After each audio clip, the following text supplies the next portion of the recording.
से घर में पड़े हों तो मुश्किल टाइम पे काम आते हैं। जी दोस्तों, ये आज मैं एक स्टोरी आपसे शेयर करने लगा हूँ। मेरे उस्ताद की आप बीती है वो आज आपको बताने लगा हूँ। इतनी ज़बरदस्त स्टोरी है ना, आपको मज़ा आएगा, एंजॉय भी करेंगे, फ़नी भी है और इसमें नॉलेज भी बहुत है, मोटिवेशनल भी है।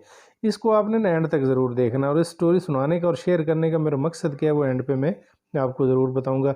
अगर आप सुनेंगे तो बहुत मज़ा आने वाला है और एंजॉय भी करेंगे और साथ में सीखेंगे भी सही।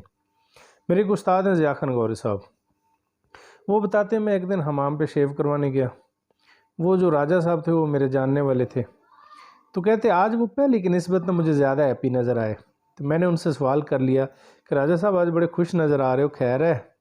तो कहते उन्होंने आगे से जवाब दिया, ज़िया साहब कमेटी डाली हुई थी वो आज मेरी निकली है इसलिए ज़्यादा खुश हूँ। तो कहते मैंने सवाल किया कि राजा साहब कमेटी किस लिए डाली थी? तो उन्होंने आगे से जवाब दिया कि ज़िया साहब घर में पैसे पड़े हो ना, मुश्किल टाइम पे काम आते हैं। तो मैंने कहा कमेटी निकल आई? कहते हाँ जी निकल आई। कहते मैंने पूछा मुश्किल टाइम आया? कहते नहीं। कहते मैंने कहा वेट कर आ जाता है। कहते क्या मतलब? मैंने कहा बाद में बताता हूँ, अभी शेप बनाओ मेरी। कहते उसने शेप बनानी शुरू कर दी, एक साइड पे उसने बना ली, दूसरी साइड अभी रहती थी। उसे एक कॉल आई। जब वो कॉल आई तो उसने कॉल सुनी ना, तो उसके फेस से मैंने जजमेंट कर लिया कि मुश्किल टाइम की कॉल है। वो उसके कॉल सुनने का स्टाइल क्या है ना, पहले हैप्पी मूड में और बाद में अफसरदा मूड में। कैसे, हेलो अस्सलाम वालेकुम, हाँ जी जनाब कैसे हैं, ठीक हैं? हैं? ओए होए होए होए, अल्लाह खैर करे, ये कैसे हो गया? ठीक है, ठीक है, चलो कर लेंगे, अल्लाह हाफिज़। कहते फ़ोन बंद, मुंह रोने वाला। तो मैंने उनसे पूछा राजा साहब खैर हो, परेशान हो गए हो, क्या हुआ? कहते मेरे ब्रदर इन लॉ का फ़ोन था, उसकी माँ फौत हो गई है। मैंने कहा हो, ये तो परेशानी वाली बात है, फिर परेशानी बनती है। कहते परेशानी ये नहीं कि उसकी माँ फौत हो गई है, परेशानी ये है कि उसने कहा कल सारे ख़ानदान की रोटी तो उन्हें बनानी है। तो मैंने कहा इसमें परेशानी वाली क्या बात है? कहता कमेटी तो सारी लग जाएगी ना। तो कहता मैंने फिर सवाल किया तो कमेटी डाली क्यों थी? तो उसने फिर वही जवाब दिया कि मैंने कमेटी इसलिए डाली थी कि मुश्किल टाइम पे पैसे काम आएंगे। तो मैंने कहा मुबारक हो, आ गया मुश्किल टाइम, अब रो ना, अब लगा। तू भी तो यही चाहता था ना कि मुश्किल टाइम पे पैसे लगाऊं, तो अल्लाह ने मुश्किल टाइम दे दिया। दोस्तों याद रख लो, अल्लाह पाक ने कुरान पाक में एक बात फरमाई है, आप जैसा गुमान करेंगे आप वैसा पाएंगे। आज आपके साथ जो हो रहा है चेक कर लें, नोटिस कर लें, पीछे देखें, अपनी पिछली ज़िंदगी को चेक करें। आपने जो जो सोचा था आज आपके पास वही वही है। वो सारी चीज़ें आज आपके साथ हैं जो आपने कल सोची हुई थी। जो आपने कल सोचा हुआ था आज आपके साथ सेम वही हो रहा है। तो आज जो सोचेंगे कल वही होगा। अगर आप ये सोचेंगे कि कमेटी मुश्किल टाइम पे लगाऊंगा तो वो मुश्किल टाइम पे लगेगी। अगर आप सोचेंगे बिज़नेस में लगाऊंगा तो बिज़नेस में लगेगी। अगर आप सोचेंगे कि मैंने ज़िंदगी बाइक पे गुजारनी है तो बाइक पे गुजरेगी। अगर आप सोचेंगे कि ज़िंदगी गाड़ी में गुजारनी है तो गाड़ी अल्लाह दे देगा। अल्लाह पाक के ख़जानों में कमी कोई नहीं है। इतने बड़े ख़जाने की पूरी दुनिया मिल के अगर मांग ले, सारी दुनिया की सारी ख्वाहिशात पूरी कर दी जाएँ, तो अल्लाह पाक फरमाते हैं कि वो सुई का जो सुराख होता है उसको समंदर में डुबो दिया जाए, तो समंदर से जो पानी उस सुराख में जितना एक आएगा ना, इससे भी ज़्यादा, इससे भी थोड़ी कमी नहीं होती है। मतलब इतनी भी कमी ख़जाने में नहीं होती है। इतने बड़े ख़जाने अल्लाह पाक के। तो आप जो मांगते हैं, आप जो सोचते हैं आपके साथ वही होता है। मैं एक अपनी आप बीती भी आपके साथ शेयर करता हूँ।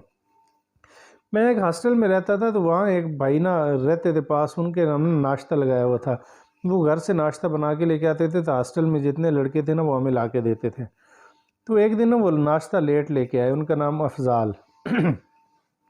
तो नाश्ता लेट लेके आए, तो मैंने उनसे पूछा अफजाल भाई आज लेट हो गए हो, खैर है? तो आज खुश भी बड़े नज़र आ रहे हो। तो कहते तनवीर भाई लेट इसलिए हो गया हूँ कि कमेटी आज डाली हुई थी वो आज निकलनी थी, और खुश इसलिए हूँ कि मेरी निकली है। जैसे उसने ये बात की ना, तो मेरे जहन में फ़ौरन ज़िया साहब वाली बात आई। तो मैंने उससे सवाल किया, मैंने कहा अफजाल भी कमेटी किस लिए डाली है? तो उसने आगे से जवाब दिया, तनवीर भाई पैसे घर में पड़े हो, मुश्किल टाइम पे काम आते हैं। तो मैं हंसने लगा, कहता हंसे क्यों हुआ? मैंने कहा फिर कभी बताऊंगा। खैर वो चला गया, खुदा की करनी ऐसी हुई, जेब में 90,000 रुपये की उसने कमेटी डाली थी, 90,000 रुपये जेब में है।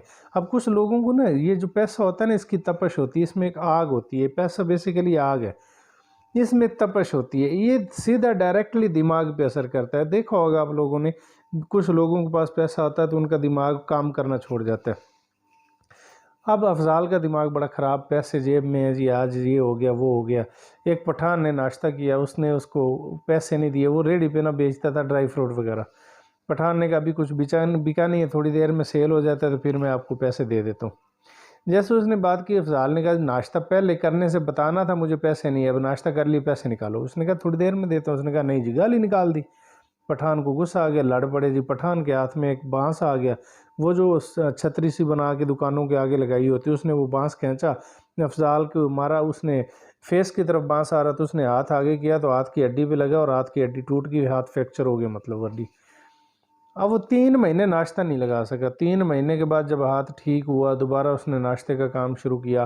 तो मैंने पूछा अफजाल भाई 3 महीने कहाँ थे? कहते तनवीर भाई आपको पता चला होगा लड़ाई हो गई थी तो इसलिए हाथ की हड्डी टूट गई थी, हाथ काम नहीं कर रहा था, बाइक नहीं चला सकता था, इसलिए नाश्ता नहीं लगा सका।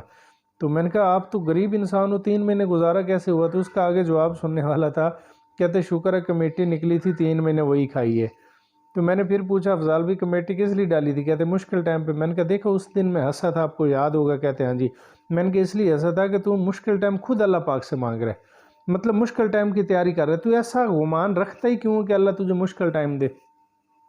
दोस्तों याद रख लो, आपके साथ जो होता है वो हमारी सोच की वजह से होता है।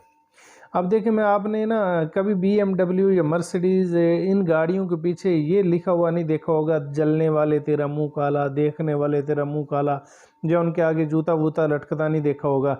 ये रिक्शे, ट्रैक्टर ट्राली, ये ट्रक जो होते हैं, मजदे वगैरह, इनके आगे जूते लटकते भी देखे होंगे और लिखा हुआ जलने वाले तेरा मुंह काला। अब उन लोगों की सोच होती है कि इससे लोग जलते और नज़र लग जाती, जूते इसलिए लटकाए जाते हैं। अब उनकी सोच की वजह से उन ट्रकों को, रिक्शों को कोई ना कोई मसला बनता रहता है और वो हमेशा यही सोचते रहते हैं कि लोगों ने नज़र लगा दी, जबकि वजह ये होती है कि उनके अपनी सोच की वजह से हो रहा होता है। अब जबकि नज़र तो BMW को लगे, फरारी, मर्सिडीज इनको लगे, उनको नज़र लगती नहीं है। तो सारे का सारा कमाल आपकी सोच का होता है। आप जो सोचते हैं, आज हम नाकाम किस लिए, मैं आपको एक ये बात भी बता देता हूँ। आज हमारी परेशानी की वजह क्या है? 2 माइंड होते हैं, हर इंसान के दिमाग 2 माइंड होते हैं। एक होता है क्रिएटिव माइंड। क्रिएटिव माइंड वो होता है जो चीज़ें ऑब्जर्व करता है और उनके मुताबिक आपको आगे बढ़ने की प्लान के देता है। एक होता है शैतानी माइंड। हम लोगों ने क्या किया हुआ है, शैतानी माइंड को फ्रंट सीट पे बिठाया हुआ है और क्रिएटिव माइंड को बैक सीट पे बिठाया हुआ है। कनेक्टर सीट उसको दी हुई है, ड्राइविंग सीट हमने शैतानी माइंड को दी हुई है। मतलब हम हर टाइम कौन सा माइंड यूज़ कर रहे हैं, उसके घर में लड़ाई हुई कि नहीं हुई, उनके मियाँ बीवी के आपस के ताल्लुकात कैसे हैं, उनकी लड़की क्या कर रही है, उनका लड़का क्या कर रहा है, वो क्या कर रही है, वो क्या कर रहा है, रिश्तेदारों में क्या हो रहा है। हमने इस माइंड को आगे रखा हुआ है, इधर उधर की नेगेटिविटी और चीज़ें ढूंढने में लगाया हुआ है। क्रिएटिव माइंड जिसने ज़िंदगी में कामयाबी दिलानी है, उसको हमने पीछे रखा होता है, उसको पीछे छोड़ा होता है। आपकी ज़िंदगी में आपके माइंड का, आपकी सोच का बहुत अहम किरदार होता है। याद रख लें, आपका जो दिमाग होता है ये आपकी बॉडी का कंट्रोल रूम है, आपकी ज़िंदगी भी इसी के कंट्रोल में। देखें, आपकी आंख जो है ना, मैं आपको एक चीज़ बता दूं, आपकी आंख हमेशा वही देखती है जो इसको दिमाग कहता है देखने को। एक दफ़ा हम लंच कर रहे थे तो बैठे हुए थे, तो हमारे सामने ना एक इन्वेस्टिगेशन ऑफिसर बैठे हुए थे। लंच हमारा कंप्लीट हुआ तो वो ना टेबल पे नज़र दौड़ा रहे हैं। तो मैंने उनसे पूछा क्या देख रहे हो, इधर उधर क्या ढूंढ रहे हो? तो कहते तनवीर भाई टिश्यू का डब्बा नहीं मिल रहा। अब टिश्यू टेबल पे पड़े थे, उनको टिश्यू नहीं मिल रहे थे, क्योंकि उन्होंने जुमला क्या बोला, टिश्यू का डब्बा नहीं मिल रहा। उनके दिमाग में था टिश्यू का डब्बा, आँख अब डब्बा ढूंढ रही थी, जबकि वहाँ रोल में पड़े हुए थे। आपकी आँख हमेशा वही देखेगी जो आप इसको कहेंगे, बाकी चीज़ें नहीं देख पाएगी। बाज़ दफ़ा ये होता है कुछ चीज़ आपके सामने पड़ी होती है, आपको नज़र नहीं आती, ढूंढ आप कोई और रहे होते हैं, वो चीज़ आपको नज़र नहीं आती, बाद में उसकी ज़रूरत होती है, आप कहते हैं यहाँ तो ये चीज़ मैंने देखी थी लेकिन वहाँ थी ही नहीं। जब दोबारा जाके आप देखते हैं तो आपको नज़र आ जाती है। पहले क्यों नहीं नज़र आई? क्योंकि आपने उस पर फोकस ही नहीं किया था, आपकी आँख ने वो देखा ही नहीं, दिमाग जो कह रहा था आप तो सिर्फ वो देख रहे थे। ये चीज़ें होती है, आपके दिमाग का आपकी ज़िंदगी में बहुत अहम किरदार होता है। आपके फ्यूचर में आपके साथ क्या होगा, हमेशा जो आज सोचेंगे आपके साथ वही होगा। तो मुस्बत सोच रखें, बड़ी सोच रखें, क्रिएटिव माइंड को आगे लेके चलें और जो शैतानी माइंड है उसको पीछे लेके चलें। क्रिएटिव माइंड का जब आप इस्तेमाल कर लेते हैं, जब आप इसको आगे ले आते हैं और फिर हर टाइम यही सोचते रहते हैं गाड़ी चाहिए, गाड़ी चाहिए, गाड़ी चाहिए, गाड़ी चाहिए, पैसा चाहिए, पैसा चाहिए, ये चाहिए, वो चाहिए, वो चाहिए, जो जो आप सोचते रहते हैं, फिर उसकी प्लान गई आपको देना शुरू करते हैं। ऐसे करो ये हो जाएगा, ऐसे करो ये होगा, ऐसे करो ये होगा, ऐसे करो ये होगा। तो जब आप कहते रहते हैं, दिमाग उस पर अमल करना शुरू कर देता है और एक दिन वो चीज़ें आपकी ज़िंदगी में आना शुरू हो जाती हैं। इसलिए क्रिएटिव माइंड को फ्रंट सीट पे रखें, शैतानी माइंड देखें कौन क्या कर रहा है, किसके घर में लड़ाई हो रही, क्या हो रहा है क्या नहीं हो रहा। आज तक इन चीज़ों से कोई फ़र्क ना आपको पड़ा है ना आपकी ज़िंदगी में कोई फ़र्क पड़ा है, इनसे कुछ हासिल नहीं होने वाला। लिहाजा इन चीज़ों पे फोकस ना करें, अपने आगे वाले फ्यूचर के बारे में सोचें और आगे बढ़ते जाएँ। तो बाकी दुआओं में याद रखें, अल्लाह पाक आपको सलामत रखें। ऐसे हम गाइड करते रहेंगे, आप सीखते रहें, इंशाल्लाह मिल के दुनिया फ़तह करेंगे।